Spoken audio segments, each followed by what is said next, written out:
Good afternoon, members of the international press, colleagues and friends. Thank you for gathering here today at Robert Mugabe International Airport. I welcome you to Zimbabwe, and I appreciate the global interest you continue to show in our people, our heritage, and our story. My name is Soko, and I speak today not only in a personal capacity, but as a custodian of history from the Soko Mukanya lineage, one of the ancient clans that form the social and cultural foundation of Zimbabwe. Allow me to briefly situate who we are.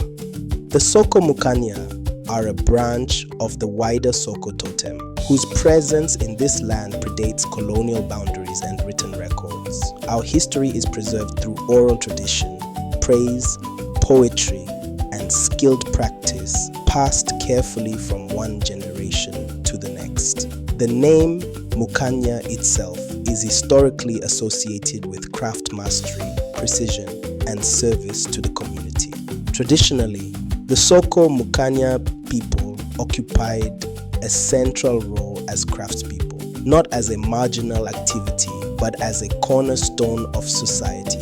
We were blacksmiths, woodworkers, and makers of essential tools. We forged hoes for agriculture, spearheads for defense, household implements for daily life, and ceremonial objects that carried spiritual meaning. Our work enabled food production, security, and cultural continuity. In pre-colonial Zimbabwe, a skilled craftsperson was not merely a laborer.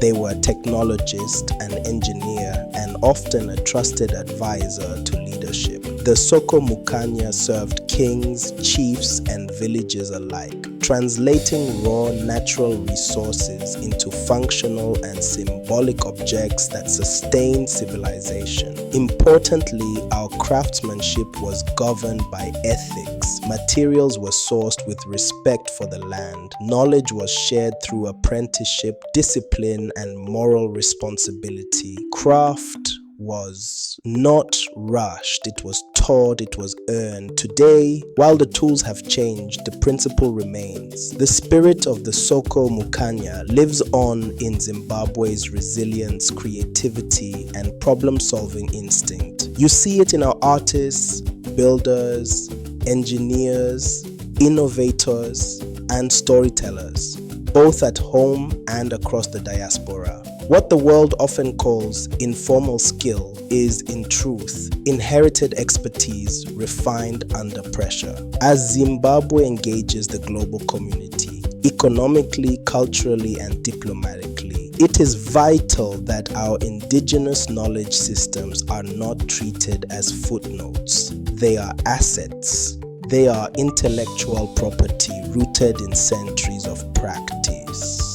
Standing here today, addressing you from this international gateway, I want to be clear. Zimbabwe is not only rich in minerals and landscapes, it is rich in people, in memory, and in capability. The Soko Mukanya story is one story among many, but it reflects a broader truth about this nation, that long before modern industry, we understood production, value, and sustainability. I thank you for listening, and I welcome your questions. Zimbabwe remains open to dialogue, to partnership, and to the honest telling of its own story. Work with Champions Network TV, your local partners in media,